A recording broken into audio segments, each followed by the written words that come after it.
RTC బస్టాండ్లో ఈ విధంగా నీళ్లు ఉండేదానికి కారణాలు రెండు. ఎందుకు ఈ విధంగా నీళ్లు ఉన్నాయి అంటే కనుక ప్రథమంగా ఇది మొత్తం వచ్చేసి లోగడ కాలంలో ఒరిమాగాన్లు అయితే కనుక దీనికి హైట్ లేపి కట్టుకున్న తర్వాత ఈ చుట్టుపక్కల ఉండేవాళ్ళు దాదాపు 22 అడుగుల పంట కాలువ ఉంటే ఇక్కడ బస్టాండ్ దగ్గర నుంచి పైకి మెయిన్ రోడ్లో నుంచి పైకి 22 అడుగుల పంట కాలువ ఇది. ఈ పంట కాలువను పూర్తి స్థాయిలో ఆక్రమించి రూములు కట్టుకొని హోటళ్ళకు బాడిగలకు ఇచ్చుకుంటా ఎంతెంతో దారుణంగా ఉండదు. ఈ పంట కాలువను నేను దాదాపుగా మా శ్రీధర్ చెరుకూరి కలెక్టర్ గారికి కానీ ప్లస్ వచ్చేసి ఆర్డీఓ గారికి, జేసీ గారికి, తహసీల్దార్ గారికి 3-4 నెలల క్రితమే ఈ కాలువల మీద వచ్చేసి అర్జీ ఇవ్వడం కూడా జరిగింది. ఇంతవరకు ఎటువంటి పరిశీలన కానీ ఇంకొకటి కానీ ఎటువంటి చేయలేదు వాళ్ళు. ఈ పంట కాలువ పూర్తి స్థాయిలో రూములు కట్టుకొని అడుగున్నర ఎడల్పున ఉండదు. ఇది పంట కాలువ పూర్తిగా బూడిపోయిన దాని కారణంగానే ఇవన్నీ.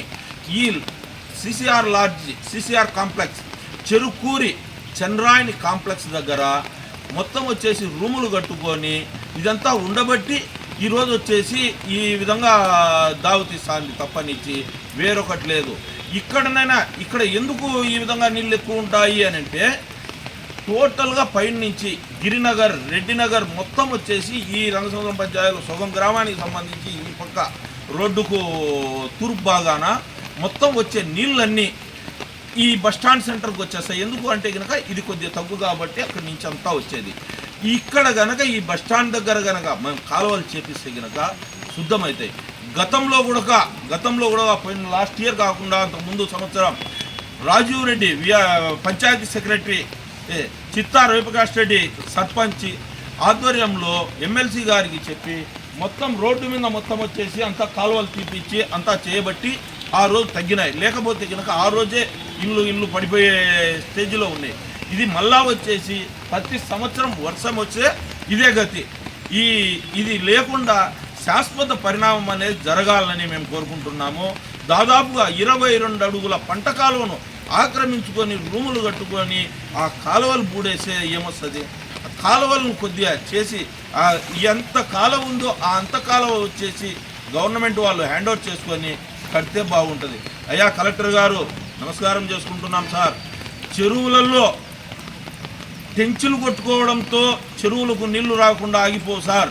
ఇలాంటి పంట కాలువలు చేయిస్తే ఇలాంటి ఇబ్బందులు లేకుండా బాగుంటారు సార్. ఇది టోటల్గా మొత్తం అందరూ అనుకునే విషయం అన్నమాట. 22 అడుగుల పంట కాలువ ఎక్కడికి పోయింది, యాడుంది? ఈ పంట కాలువ అనేది లేకుండా పోయిన కారణంగానే ఈరోజు బస్టాండ్ అంతా ఈ విధంగా జలమలం అయిపోయింది.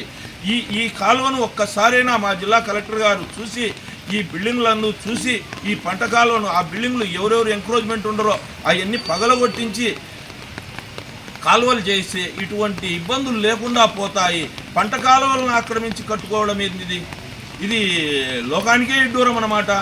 కానీ ఇక్కడ కట్టుకున్న దాన్ని వచ్చేసి రీఎంక్వైరీ చేసి సర్వే చేసి ఆ పంట కాలువలు తయారు చేయించమని చెప్పేసి కోరుకుంటున్నాం.